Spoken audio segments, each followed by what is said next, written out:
Hello guys, कैसे हैं आप सब। हैप्पी न्यू ईयर आप सभी को मेरी तरफ से। उम्मीद करता हूं कि ये साल जो है, इस साल रिक्रूटमेंट प्रोसेस जो है वो स्मूथली चलें। कोई भी रिक्रूटमेंट प्रोसेस जो है वो क्रैश ना हो। एग्ज़ाम्स जो हैं वो टाइम पे कंडक्ट हों और रिज़ल्ट जो हैं वो भी टाइम पे अनाउंस हों। ना कोई करप्शन हो, ना कोई धांधली हो और कोई भी पेपर लीकेज ना हो। लेकिन खैर, हम तो होप कर सकते हैं। और बाकी अभी जो सबसे इम्पोर्टेंट न्यूज़ जो है वो यही है कि जो डेट शीट है जेकेएस मेंस की वो रिलीज़ हो चुकी है और 20 फेब से स्टार्ट हैं एग्ज़ाम्स। और एक अच्छी बात इस डेट शीट में देखने को मिली है कि थोड़ा थोड़ा गैप मिला है, जैसे पेपर 2 और पेपर 4 के बीच में एक दिन का गैप मिला है और फिर ऑप्शनल्स में भी कुछ छुट्टियां हैं। तो ये एक अच्छी बात हुई है। अब इससे पता लगता है कि जेकेपीएससी जो है वो एग्ज़ाम्स करवाने के मूड में आ चुकी है। और फरवरी का महीना वैसे भी थोड़ा मौसम के लिहाज से ठीक ही रहता है। कभी कभार होता है कि फरवरी में भी काफ़ी बारिशें हो जाती हैं, बर्फ़ पड़ती है। लेकिन अब इस बार देखते हैं कि किस तरह से, क्योंकि ये सारी चीज़ें जो है वो मौसम पे भी डिपेंड करती हैं। अभी जैसे प्रोसिक्यूटिंग ऑफिसर का भी एग्ज़ाम होने वाला है और public law officer PLO DLO का भी एग्ज़ाम होने वाला है। पब्लिक लॉ ऑफिसर का जो एग्ज़ाम है वो 22 में शेड्यूल है और प्रोसिक्यूटिंग ऑफिसर का 29 हालांकि अभी तो यही सुनने में आ रहा है कि ये ऑफिशियल, मतलब ये एक फाइनल डेट तो नहीं कह सकते इसको, लेकिन मूड पूरा है जेकेपीएससी का इनको कंडक्ट करवाने का 22 और 29 लेकिन अब ये डिपेंड करता है कि अगर मौसम ख़राब हो गया उस टाइम पे, मान लीजिए अगर बहुत ज़्यादा बर्फ़बारी हो गई, रोड्स ब्लॉक हो गए, तो हो सकता है कि ये पोस्टपोन हो जाए। लेकिन ऐसी अभी कोई ऑफिशियल न्यूज़ नहीं है। इसलिए अभी जो ऑफिशियल है, ऑफिशियल जो डेट है अभी वो यही है कि 22 को पीएलओ का और 29 को जो है वो प्रोसिक्यूटिंग ऑफिसर का एग्ज़ाम कंडक्ट होगा। हालांकि डिपेंड करता है ये मौसम पे। अगर मौसम ख़राब हो गया, बर्फ़बारी हो गई उस दौरान, तो फिर बड़ा मुश्किल हो जाता है। और दूसरी बात, जो एस्पिरेंट्स मुझे बोल रहे थे कि जो 6 दिन का गैप है, जैसे 22 को पीएलओ का एग्ज़ाम होगा और फिर 29 को प्रोसिक्यूटिंग ऑफिसर का, तो वो कह रहे हैं कि बहुत कम गैप मिला है और जो प्रिपरेशन करनी है प्रोसिक्यूटिंग ऑफिसर की वो बड़ी मुश्किल हो जाएगी करनी, क्योंकि काफ़ी सारे सब्जेक्ट्स हैं जो डिफरेंट हैं। जैसे कि कुछ स्पेशल लॉज हैं प्रोसिक्यूटिंग ऑफिसर में जो बिल्कुल डिफरेंट हैं, जैसे कि ट्रांसफ़र ऑफ प्रॉपर्टी एक्ट हो गया, एविडेंस एक्ट हो गया, फिर उसके बाद इंफॉर्मेशन टेक्नोलॉजी एक्ट हो गया, फिर एनडीपीएस एक्ट हो गया, फिर unlawful prevention, I think prevention of corruption act है, तो JNK रीऑर्गेनाइजेशन एक्ट भी है उसमें, और फिर उसके बाद सी सैट है जो कि ऑल टुगेदर एक डिफरेंट सब्जेक्ट आ जाता है। तो मुझे लगता है कि ये 6-7 सब्जेक्ट हैं जो डिफरेंट है और इनकी प्रिपरेशन के लिए कम से कम 1 महीना तो मिलना चाहिए, ऐसा मुझे एस्पिरेंट्स बोल रहे हैं। और वो ये भी कह रहे हैं कि हो सकता है कि कुछ दिनों के बाद, मतलब कुछ 5-6 दिन के बाद हो सकता है कि वो पीएससी विज़िट करें और वहाँ पे वो रिक्वेस्ट करें पीएससी से कि जो प्रोसिक्यूटिंग ऑफिसर का एग्ज़ाम है वो थोड़ा सा आगे कर दिया जाए, क्योंकि 6 दिन का गैप बहुत कम टाइम मिलेगा प्रिपरेशन के लिए। और अभी जो कॉमन सब्जेक्ट्स हैं वो तो प्रिपेयर हो ही रहे हैं साथ साथ में, लेकिन जो फिर ये बाकी जो मैंने अभी सब्जेक्ट आपको गिनाए, 6-7 सब्जेक्ट हैं और सी सेट एक ऑल टुगेदर डिफरेंट सब्जेक्ट है, तो उसको कंसिडर करके एस्पिरेंट्स जो हैं मुझे रिक्वेस्ट कर रहे हैं कि पीएससी चलते हैं और पीएससी में जाके उनसे रिक्वेस्ट करते हैं पीएससी से कि ये एग्ज़ाम जो है प्रोसिक्यूटिंग ऑफिसर का ये थोड़ा डिले कर दिया जाए, थोड़ा गैप दे दिया जाए।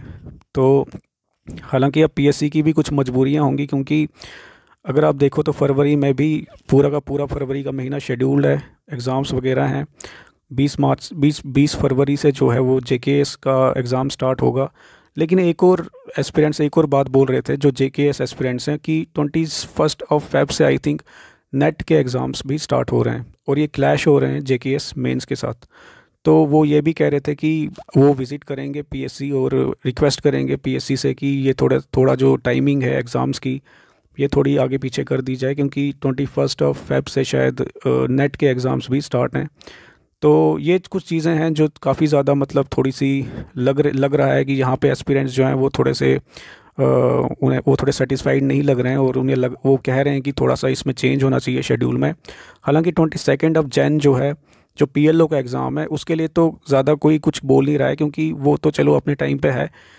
लेकिन उसके बाद जो प्रोसिक्यूटिंग ऑफिसर का एग्ज़ाम है उसमें सिर्फ 6 दिन मिलेंगे और काफ़ी सब्जेक्ट जो हैं वो डिफरेंट हैं। तो जैसा कि मैंने आपको पहले बता दिया क्या क्या डिफरेंट, कौन कौन से सब्जेक्ट जो हैं वो डिफरेंट हैं, तो 6-7 सब्जेक्ट हैं और ऑल टुगेदर एक डिफरेंट फील्ड जो है सी सेट की वो भी आ जाती है। तो इसीलिए मुझे जो है एस्पिरेंट्स कह रहे थे कि थोड़ा पीएससी में मतलब वो जाना चाहते हैं और रिक्वेस्ट करना चाहते हैं कि ये डेट शीट जो है थोड़ी सी मॉडिफाई की जाए। तो अब खैर वो तो अब पीएससी पे ही डिपेंड करता है कि वो इस बात को कितना कंसिडर करती है, क्योंकि एट द एंड जो है वो पीएससी ने ही डिसीजन लेना है। लेकिन अब एक और बात है कि मौसम का बड़ा यहाँ पे एक इशू रहता है और मौसम पे बहुत कुछ डिपेंड करेगा। अगर मौसम इस दौरान ख़राब हो गया जनवरी में, मान लो रोड रोड ब्लॉक हो गए, तो फिर हो सकता है कि एग्ज़ाम पोस्टपोन हो जाए, क्योंकि बड़ा मुश्किल हो जाता है उस दौरान एग्ज़ाम्स कंडक्ट करवाना। लेकिन ये अभी कोई ऑफिशियल नहीं है और इस पे अभी कुछ फाइनल डिसीजन नहीं लिया गया। ये डिपेंड करता है फिर उस टाइम पे क्या किस तरह का मौसम रहता है। तो अभी के लिए तो मैं यही सजेस्ट करूँगा एस्पिरेंट्स को कि आप अपनी पढ़ाई जो है वो कंटिन्यू रखिए। तो दूसरी जो बात है जेकेएसएसबी के जो इशू चल रहे हैं वो तो अब मैंने कंसिडर करना भी बंद कर दिया, क्योंकि अभी जो जेकेपीएसआई की आंसर की रिलीज़ हुई है उसमें भी समझ नहीं आ रही है कि वो आंसर की का क्या लोचा है। क्योंकि उसमें एक ऐसा बोला जा रहा है कि वो आंसर की जो है वो पहले ही रिलीज़ हो गई थी, मतलब लीक हो गई थी। पता नहीं अब ये नए नए तरीके से कहाँ कहाँ से क्या क्या लीकेजेस हो रही हैं, कुछ समझ नहीं आ रहा है।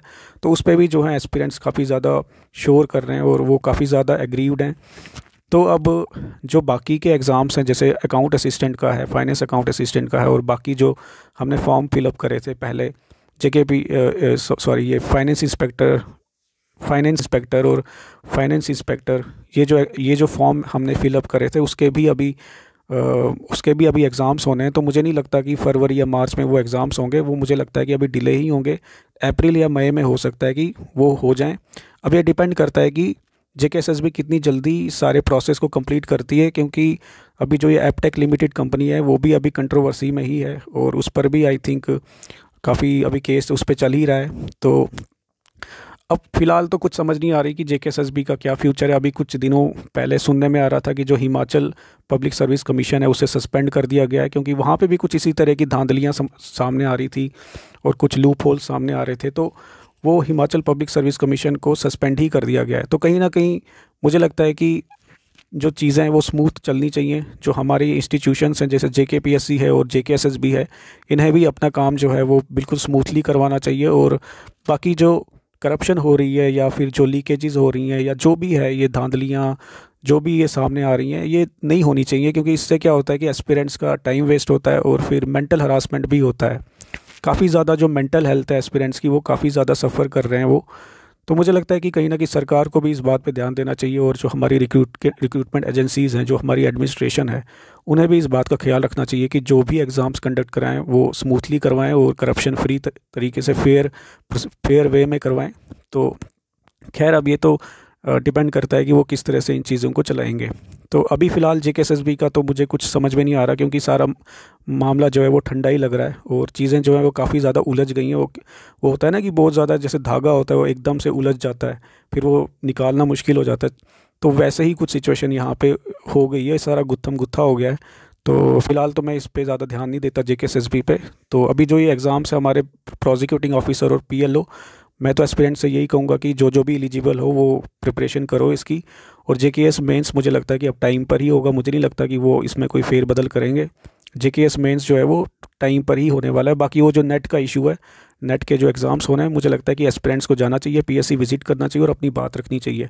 और बाकी जो प्रोसिक्यूटिंग ऑफिसर्स के एस्पिरेंट्स है, अगर उन्हें लगता है कि 6 दिन का टाइम जो है वो गैप जो है वो कम है, तो बिल्कुल पीएससी विजिट करना चाहिए और उन्हें अपनी बात रखनी चाहिए पीएससी ऑफिशियल्स के सामने। बाकी वो उन पे डिपेंड करता है, लेकिन मेरी तो यही सलाह है कि अपनी प्रिपरेशन जो है वो कंटिन्यू रखिए। बाकी वो चाह सकते हैं, बाकी अपनी प्रिपरेशन जो है वो कंटिन्यू रखिए, उसमें बिल्कुल भी ढील देने की ज़रूरत नहीं है, क्योंकि होने को एग्ज़ाम ये बिल्कुल अपनी डेट पे ही हो जाएंगे, हो भी सकते हैं। ठीक है ना, मतलब फुल चांसेस लग रहे हैं कि ये 22 जनवरी को, अगर तो मौसम ख़राब नहीं हुआ तो 22 जनवरी को एग्ज़ाम होना ही है। और फिर 29 को भी इनका पूरा मूड है करवाने का। अब वो डिपेंड। तो गाइज़ एक बार फिर से मैं आप सभी को हैप्पी न्यू ईयर कहना चाहूँगा और चाहूँगा कि जो भी अभी रिक्रूटमेंट्स चल रही हैं वो स्मूथली कंडक्ट हों और जो डिज़र्विंग कैंडिडेट्स हैं वो सिलेक्ट हो जाएं और जो भी हार्ड वर्किंग कैंडिडेट्स हैं उन्हें उनकी सक्सेस डिज़र्व करते हैं वो उन्हें मिलनी चाहिए। उन्हें उनके हार्ड वर्क का जो फल है वो मिलना चाहिए। तो इसी के साथ मैं आज अभी आपसे विदा लेना चाहूँगा, और फिर जभी आप इस फ़िलहाल तो प्रिपरेशन रखिए, अपनी कंटिन्यू रखिए, बाकी जो होना होगा वो फिर ऑफिशियल वेबसाइट्स वगैरह पे आ जाएगा। Thank you.